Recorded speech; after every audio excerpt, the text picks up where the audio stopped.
Durante 3 domingos vamos a tener nuestra serie de Navidad. Navidad es una de esas épocas que tenemos que rescatar. Navidad es una de esas épocas que tenemos que rescatar. Como iglesia hemos perdido el enfoque de lo que la Navidad es y de lo que la Navidad significa.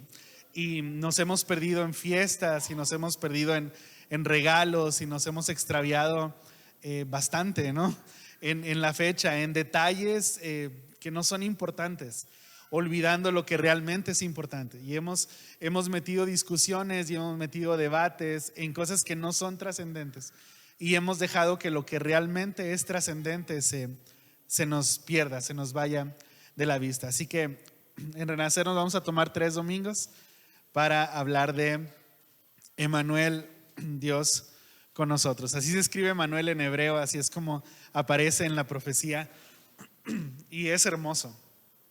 Emmanuel literalmente significa Dios está con nosotros. Y desde ahí, desde ese mensaje veterotestamentario, tú entiendes el corazón de Dios. La idea de Dios nunca fue crearnos y abandonarnos o darnos forma y luego como olvidarse de nosotros, sino que Dios todo el tiempo ha tenido esta intención de ser parte de nuestra historia, de ser parte de nuestra vida. Y nosotros constantemente sacamos a Dios de la ecuación, ¿no? Como que decimos, bueno, esta es mi carrera, esta es mi profesión, y no creo que a Dios le incumba. Y la verdad es que Dios quería estar contigo en tu carrera, contigo en tu profesión. A veces tomamos decisiones con relación a nuestro noviazgo o a nuestro matrimonio y decimos, bueno, es algo tan personal que no creo que Dios quiera meterse en un detalle tan insignificante para quien dirige todo el cosmos, ¿no? Pues qué tan importante puede ser con quién salgo, con quién me tomo un café. Pero la realidad es que Dios quiere estar con nosotros, y cuando nosotros nos detenemos en esta temporada en el que todo el mundo está pensando en Jesús y pensamos de la manera bíblica en Jesús, lo primero que nos encontramos es que Emmanuel, Dios con nosotros, Dios ahí contigo en tus momentos lindos y en tus momentos difíciles, Dios ahí contigo cuando todo está bien y Dios ahí contigo cuando todo está mal. Mira, Mateo capítulo 1 versículo 23 es un versículo que vamos a estar leyendo constantemente durante estos 3 domingos. Mateo capítulo 1 versículo 23 dice: He aquí una virgen concebirá y dará a luz un hijo, y llamarás su nombre Emmanuel, que traducido es Dios con nosotros. Me gusta mucho porque si pones atención en la gramática te das cuenta que aparece ahí un detalle muy interesante. Dice, he aquí una virgen concebirá, está anunciando algo. Dice, y dará a luz un hijo, y no dice que la virgen le va a poner ese nombre. Lo que dice es que nosotros llamaremos ese nombre, y está hablando de una relación. Y tan pronto como empiezas a ver profecías te das cuenta que lo que Dios está diciendo es un nacimiento, pero es para ti. Es un niño, sí, pero es para ti. Es un rey, sí, pero es para ti. Es para que te relaciones con él, es para que lo recibas como un regalo, ¿no? Y entonces este Emmanuel, Dios con nosotros, es algo que debemos relacionarnos con él. Y antes de empezar a decir cualquier otra cosa, quiero retarte a que vivas esta Navidad de una manera distinta, a que sí regales cosas, no seas codo, y sí aceptes regalos, está bien, pero que quites el corazón de ahí y lo pongas en quiero estar con Dios, así como Dios quiere estar conmigo. Y que cenes con las personas que amas, y que tengas un tiempo ahí compartiendo con las personas que son importantes para ti, pero que también te tomes un tiempo para decir, yo quiero estar con Dios de la misma manera en que Dios quiere estar conmigo. Necesitamos como iglesia recuperar el significado de la Navidad, volver a cantar que el verbo se hizo carne, que esto que estamos celebrando, que esta historia al final es una historia de amor, del infinito amor que Dios nos tiene. Si algo debemos festejar en Navidad es que Dios está con nosotros. Amén. El mensaje de hoy, el primer mensaje de la serie, se llama El Salvador. Y quise ser muy puntual, lo hice de una manera muy intencional, porque olvidamos lo más elemental de las profecías cuando estaban hablando de que Jesús vendría, de que el Verbo se haría carne, de que Dios estaría con nosotros, como que obviamos, ¿no? Y realmente nos estamos saltando el detalle más importante de todas las profecías.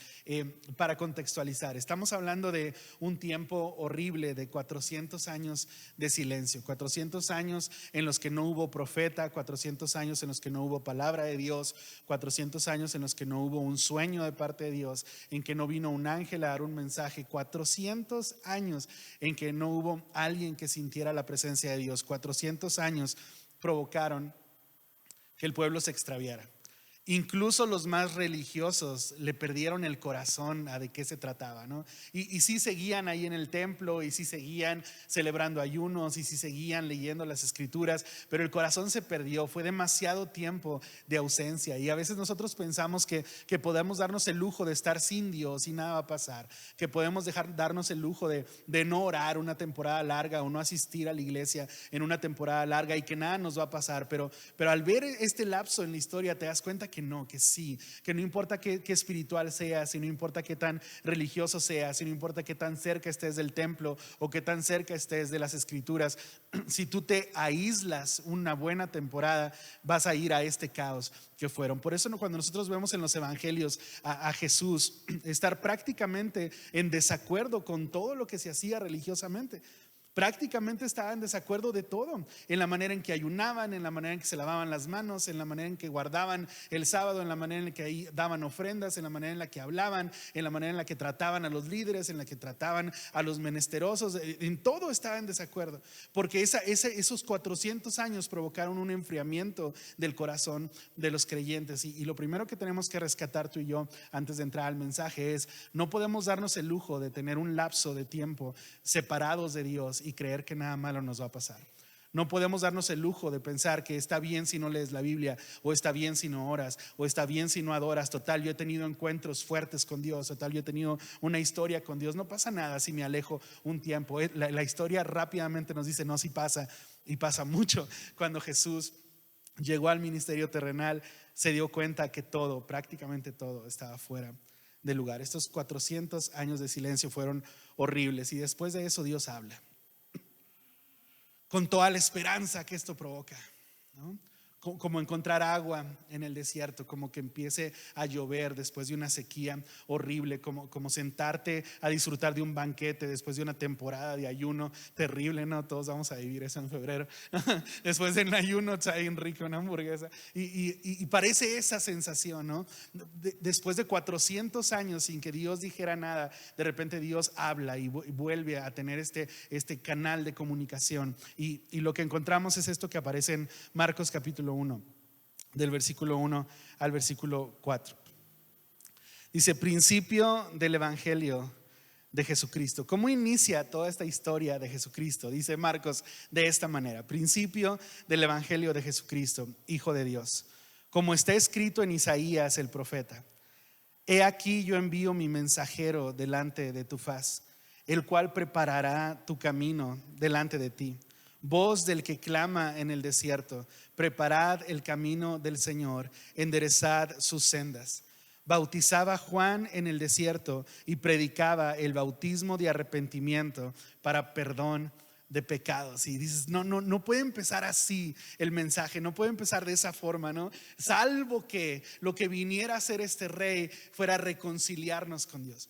No puede ser que después de 400 años de silencio lo primero que se nos diga es: te voy a enviar a alguien más. No puede ser que después de 400 años que no hubo un profeta, de 400 años que no habló un ángel, de 400 años que nadie sintió el Espíritu Santo, no puede ser que después de una temporada tan dura lo que haga Dios es enviar a alguien más, no Él mismo, no su propia voz, no su espíritu, no un ángel, no, enviar a alguien más con este mensaje: prepárense. Prepárense. No puedes recibir esto que viene del cielo con esa vida que llevas ahora. Prepárate. Tienes que pasar por un proceso previo. Prepárate. No puedes pretender que lo que el cielo tiene para ti va a llegar de una manera natural, automática a tu vida, si tú no te esfuerzas, si tú no abres tu corazón, si tú no te expones. Y el mensaje era tan duro. Era tan hermoso saber que Dios volvía a hablar. Era tan hermoso darnos cuenta que se rompió el silencio, que se abrió la comunicación, que Dios volvía a estar ahí con el pueblo, que Dios volvía a hablar al pueblo. Pero el mensaje no era fácil de escuchar. No era un mensaje de Dios los ama, no era un mensaje de Dios quiere bendecirlos, Dios quiere sanarlos, Dios quiere ayudarlos. Era un mensaje de arrepiéntanse todos, cambien sus caminos, cambien sus pensamientos. Esa manera en la que ustedes tienen de hacer las cosas no les va a permitir encontrarse con lo que Dios tiene para ustedes. Cambien su mente, cambien su corazón. Y era un mensaje tan difícil. Preparen el camino. Me encanta. Y entonces Juan empieza a predicar, Juan empieza a bautizar, y era tanta la gente que escuchaba su mensaje, y eran tantas las personas que creían en su mensaje y que se bautizaban como prueba de que se habían arrepentido, que le pusieron el nombre el Bautista. Era tanta la gente que se estaba bautizando después de 400 años que no habían escuchado nada de Dios, después de 400 años que no habían sentido nada, que no habían vivido nada relacionado con Dios. Llega un mensaje tan duro: arrepiéntete. ¿Y sabes qué hizo la gente? Sí, por supuesto, estamos mal, tenemos sed, nos hemos equivocado, estamos lejos del corazón de Dios, y creyeron el mensaje y se arrepintieron y fueron y se bautizaron. Tanta gente que ese hombre se hizo famoso como el que bautiza personas. Y de repente tratas de explicarle a un sociólogo cómo funciona el evangelio. Y nos preguntan a los pastores: bueno, ¿y qué le dicen a la gente en la iglesia que los tienen ahí sentados desde tan temprano? Pues que tienen pecado y que tienen que arrepentirse. Y los sociólogos se rascan y dicen: no le dices tú puedes, tú tienes la fuerza adentro, todos están mal, solo tú estás bien. No. ¿En serio les dices que se arrepientan? Sí. ¿Que están mal? Sí. ¿Que no pueden recibir la gloria de Dios y siguen viviendo de esa manera? Eso es lo que les dicen en las iglesias. Sí. Y la gente va, por supuesto que va. ¿Sabes por qué? Porque tenemos sed, porque tenemos hambre, porque estamos cansados de 400 años de silencio. Estamos cansados de estar solos, estamos cansados de estar tristes, estamos cansados de no tener sentido en el corazón. Por eso viene una palabra de Dios, y no siempre es la palabra más hermosa. No siempre es: vamos, tú puedes, vamos, yo te amo, vamos, tú puedes salir adelante. A veces la palabra es: qué mal estás, qué mal estás. Tienes que cambiar tu corazón, tienes que acomodar tus prioridades, tienes que darle vuelta a tu vida. ¿Y sabes qué decimos nosotros? Amén. Y ahí venimos y creemos y nos bautizamos, y todos se rascan la cabeza como: ¿están locos o qué? Y decimos: no, encontramos agua en el desierto. Es un opening muy chistoso, es un opening muy difícil de entender. Cuando Mateo trata de contar el inicio, ¿no? Cuando Marcos trata de contar el inicio, nos cuenta de Juan el Bautista. Cuando Mateo trata de contar el inicio, dice lo siguiente: Mateo capítulo 1, versículo del 18 en adelante. Inicia con una genealogía, porque los judíos son así. ¿Quién es tu papá y quién es tu abuelito? Y quién era el abuelito de él y el abuelito de él quién era. Son así. Y el versículo 18 dice: el nacimiento de Jesucristo fue así. Estando desposada, esto es como comprometida en nuestro tiempo, ¿no? Estando desposada María, su madre, con José, antes que se juntasen, se halló que había concebido del Espíritu Santo. José, su marido, como era justo y no quería infamarla, quiso dejarla secretamente. Y pensando él en esto, he aquí un ángel del Señor le apareció en sueños y le dijo: José, hijo de David, no temas recibir a María tu mujer, porque lo que en ella es engendrado del Espíritu Santo es. Y cada palabra está aquí como tratando de contarnos una historia, y que podamos ver en la historia el detalle de lo que Dios está haciendo. Cualquiera de nosotros hubiera empezado con el sencillo nacimiento de Jesús, pero Él tuvo que darnos un escenario. Mira, no creas que María estaba soltera, no, ellos ya se iban a casar, ya estaban en el proceso de casarse. Es lo primero que nos dice. Y antes de que se juntasen, no quiero que empieces a pensar mal, antes de que se juntasen, se halló que había concebido del Espíritu Santo. José, quien sí al final de la historia se convirtió en su marido, era un hombre justo. Está dando detalles que tú necesitas para entender el escenario. Dice José nunca quiso infamarla, pero sí quiso dejarla secretamente. Y él estaba maquinando esto: ¿cómo la dejo sin hacer un escándalo? ¿Cómo la dejo sin que todo el mundo piense mal de ella? Y justo cuando estaba pensando eso, un ángel del Señor se le apareció en sueños. ¿Sabes lo que es para un judío que un ángel se aparezca? Es tan elevado eso que el apóstol Pablo tiene que decir, incluso si un ángel se les aparece, como diciendo, es el tope de la revelación, ¿no? Para ellos que se apareciera un ángel era como, es Dios aquí. Dice, un ángel se le aparece a José y le dice, no tengas miedo de recibir a María como tu mujer, porque esto que le está pasando a ella es autoría del Espíritu Santo. Y yo sé que estamos tan familiarizados con la historia que como que todos decimos sí, sin problema. Pero eso debió ser un reto gigante para María, y eso debió ser un reto gigante para José. María era una adolescente. José seguramente le llevaba unos 10, 12 o 14 años. Era un hombre, mientras ella era una doncella. Cuando todo esto está pasando, es tan abrumador. Es tan abrumador, es tan difícil de procesar.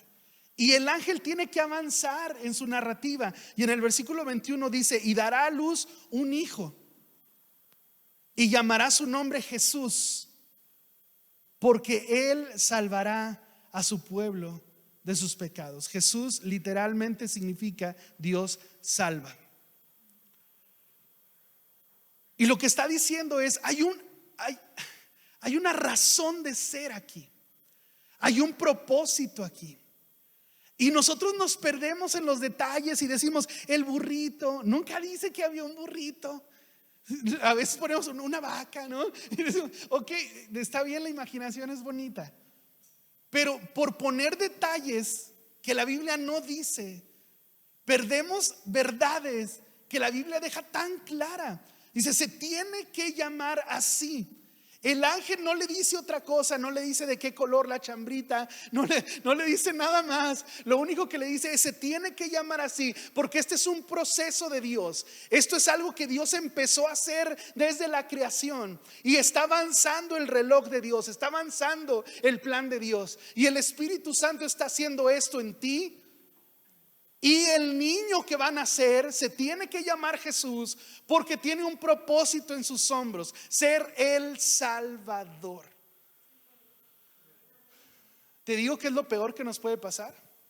Así una película de terror, que pasemos año tras año, toda una temporada, donde culturalmente en la tele, en el radio, en internet, en las escuelas, en las oficinas, en las empresas, en la calle, toda nuestra ciudad está diciendo Jesús, está diciendo el nacimiento, y que atravesemos por ahí sin salvación.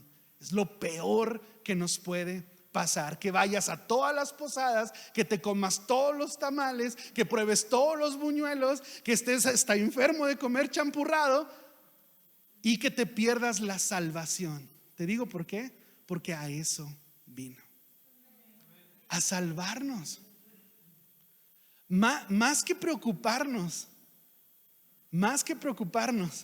por los detalles alrededor, tenemos que hurgar aquí adentro y mirar de cuántas cosas no hemos pedido perdón, de cuántas cosas ni siquiera nos hemos arrepentido.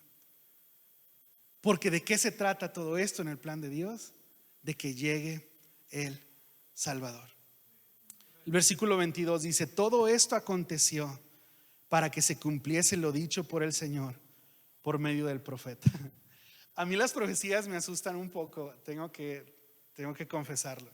Cada vez que estudio una profecía y le jalo el hilito y le jalo el hilito hasta que llego a la profecía inicial, termino asustado diciendo: qué grande es nuestro Dios, qué poderoso es nuestro Dios, cuánto detalle en todas las cosas. Y uno pensando que uno dirige el día, ¿no? Que da vuelta a la derecha porque se le antojó y resulta que Dios lo tenía planeado 400 años antes, ¿no? Que conoces a esa señorita, buenos días, guapo, y te enamoras de ella. Y resulta que Dios la tenía planeada para que fuera tu esposa. Y tú pensando que estás ahí improvisando en tu vida, que llegaste a esta iglesia de casualidad, que yo soy tu pastor porque no hubo uno más bueno. Y resulta que no, que Dios tenía todo esto planeado, porque en esta casa Dios te va a bendecir. Y a través de este cuervo, de este burro, Dios te va a hablar y Dios te va a bendecir. Y Dios va a traer cosas a tu vida. Y te das cuenta cuando ves una profecía, te das cuenta que cada cosa está pasando porque tiene que pasar así. Dice: todo esto aconteció, todo lo que nos acaba de contar, que no sé quién engendrara no sé quién, y no sé quién engendrara no sé quién, y no sé quién a no sé quién. Todo eso tenía que pasar así, forzosamente. Tenía que pasar que esa muchachita fuera criada de esa manera por sus papás. Tenía que pasar que ese hombre se dedicara a esa profesión y viviera en esa ciudad, porque así es como Dios quería que pasara.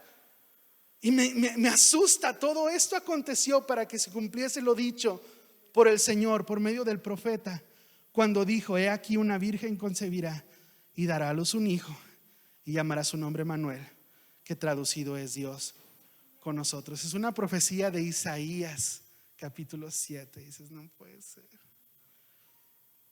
700 años antes. 700 años antes. No quiero volverte loco, pero el milagro que te va a pasar en un mes, Dios no lo está improvisando. Es en serio. Esos nietos que vas a tener no son fruto de la casualidad. Hay un plan de Dios tan hermoso, tan perfecto. Y todo tiene que pasar de esa manera. Todo tiene que pasar de esa manera. Cuando enfrento un día malo, cuando pasamos por una temporada difícil, tengo dos opciones: pensar que esto es el resultado de la teoría del caos y que todo está pasando ahí como una pelotita rebotando para todas partes, que no sabes qué va a suceder. O pensar que hay un gran director coordinando una orquesta de 3,000 músicos. ¿Sabes cómo? Y digo: claro, a mí me sorprendió, a él no. Yo no sabía que iba a pasar esto, pero él sí. Y juntamente con esta situación ya tiene la salida aquí adelante. ¿Sabes qué es lo más inteligente que puedes hacer? Siendo tú temporal, confiar en un Dios eterno. Siendo tú limitado, confiar en un Dios todopoderoso. Cuando ves esto te das cuenta, todo tuvo que pasar de esa manera. ¿Para qué? Para que tú y yo escucháramos ahorita: Dios está con nosotros, Dios está de nuestro lado. El apóstol Pablo lo dice con estas palabras: si Dios está con nosotros, si Dios está de nuestro lado, si Dios pelea a nuestro favor, dime quién nos puede hacer frente. La siguiente vez que veas un nacimiento, la siguiente vez que escuches un villancico, la siguiente vez que alguien te hable del nacimiento de Jesús, no te concentres en el heno y no te concentres en el burrito y no. Concéntrate en la enorme muestra de control, de poder y de amor que Dios tiene por nosotros. Concéntrate en eso. En Juan capítulo 3, versículo 16, Jesús está hablando y dice: porque de tal manera amó Dios al mundo, que ha dado a su Hijo unigénito, para que todo aquel que en él cree no se pierda, mas tenga vida eterna. Y brotan varias palabras, ¿no? La primera es amor. ¿De qué se trata todo? Del amor de Dios. ¿Por qué vino Jesús? Por amor. ¿Cuál es la razón de que el verbo se hiciera carne? Amor. ¿Amor a quién? Amor a nosotros. Dios nos dio a su Hijo. Y si puedes creer, el plan de Dios es que tengas vida eterna. Hay un libro de Max Lucado que se llama Con razón lo llaman El Salvador. Te lo recomiendo, es uno de los mejores libros que he leído. Y lo leí cuando era muy joven y tiene una simpleza que te abruma. Es un mensaje muy directo. Y prácticamente la tesis es: Jesús es un Salvador y nadie lo puede domar. Jesús es un Salvador y nadie le puede atar las manos. Si estás pretendiendo venir a la iglesia y continuar con tu pecado, no te va a salir. Si estás pretendiendo salir de tu vida de siempre y visitar la gloria de Dios y luego volver a tu vida de siempre, no te va a salir. Jesús es un Salvador y ¿sabes qué va a pasar si pasas tiempo con Él? Te va a salvar. Jesús es un Salvador y si abres la Biblia te va a salvar. Jesús es un Salvador y si te atreves a orar, a adorarle, a pasar tiempo con Él, te va a salvar.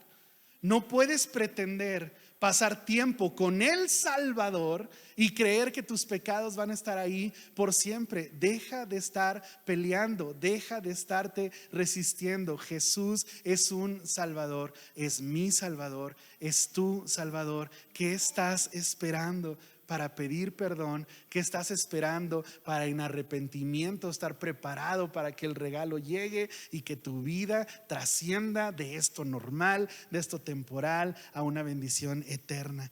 ¿Qué estás esperando? Termino con este pasaje, Hebreos capítulo 1, del versículo 1 al versículo 3.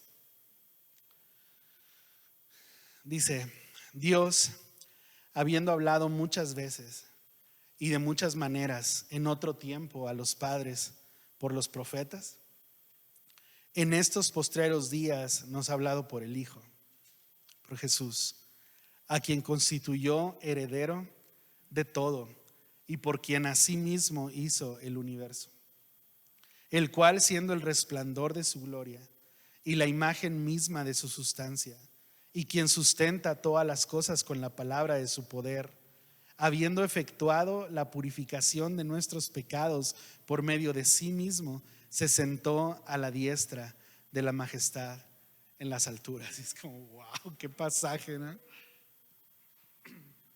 Lo está explicando muy sencillo. Mira, tú vas a leer en el Antiguo Testamento que Dios se dirigía a las personas de otras formas. Tú lo vas a leer. Vas a ver que a veces enviaba un ángel, vas a ver que a veces enviaba un profeta, vas a ver que Dios mostraba de esta manera o de esta otra manera. Pero en este tiempo Dios eligió un medio de comunicación y es su Hijo. Ese Hijo es dueño de todo. Ese Hijo sostiene el universo. Dice, con su palabra lo sostiene. Yo pensé que amanecía de una manera natural y resulta que todos los días Jesús sostiene todas las cosas con su palabra. Así sostiene nuestra salud, sostiene nuestros matrimonios, sostiene nuestros empleos. Lo sostiene porque Él lo dice. La creación todavía obedece la voz del Creador. Dice, bien, ese Dios del que te estoy hablando, ese Jesús del que te estoy hablando, ya pagó por tus pecados, efectuó la purificación de nuestros pecados, ya lo hizo y está sentado. Yo les he dicho antes, cuando yo leo en la Biblia que Jesús está sentado a la diestra del Padre, yo entiendo que ya no hay nada por hacer. Nadie productivo, nadie confiable, nadie en su sano juicio se sienta si tiene un montón de cosas todavía por hacer. Uno que otro vago sí, pero Jesús no. Jesús no. Jesús está sentado porque todo lo que se tenía que hacer se hizo ya.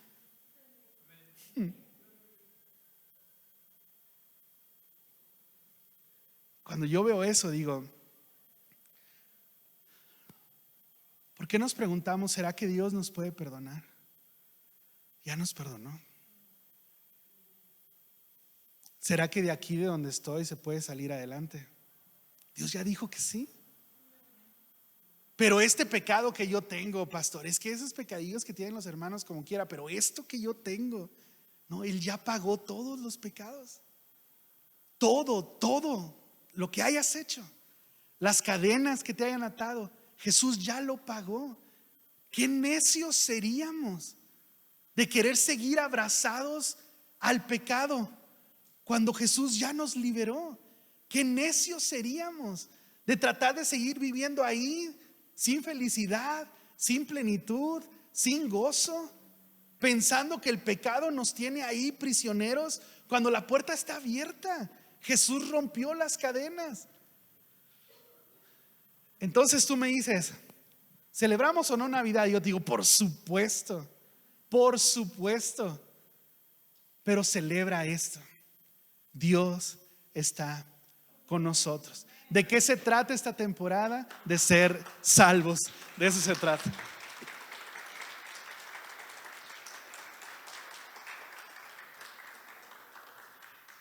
De ser salvos.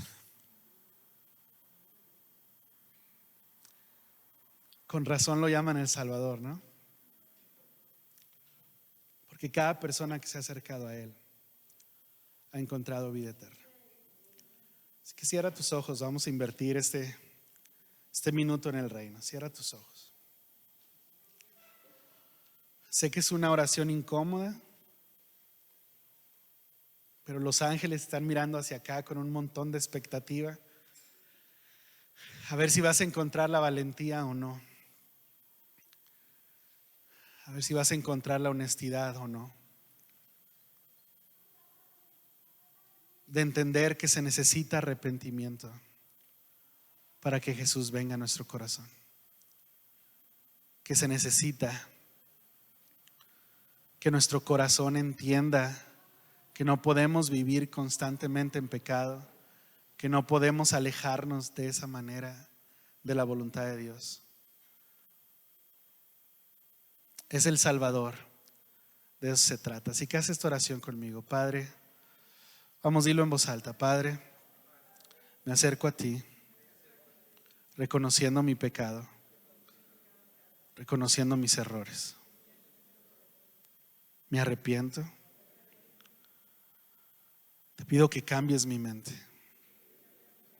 que cambies mi corazón. Me acerco a Jesús, mi Salvador, y entiendo que mis pecados han sido perdonados, que mi nombre está escrito en el libro de la vida, que soy salvo, soy libre y soy feliz. En el nombre de Cristo Jesús. Amén. Amén. Dios les bendiga.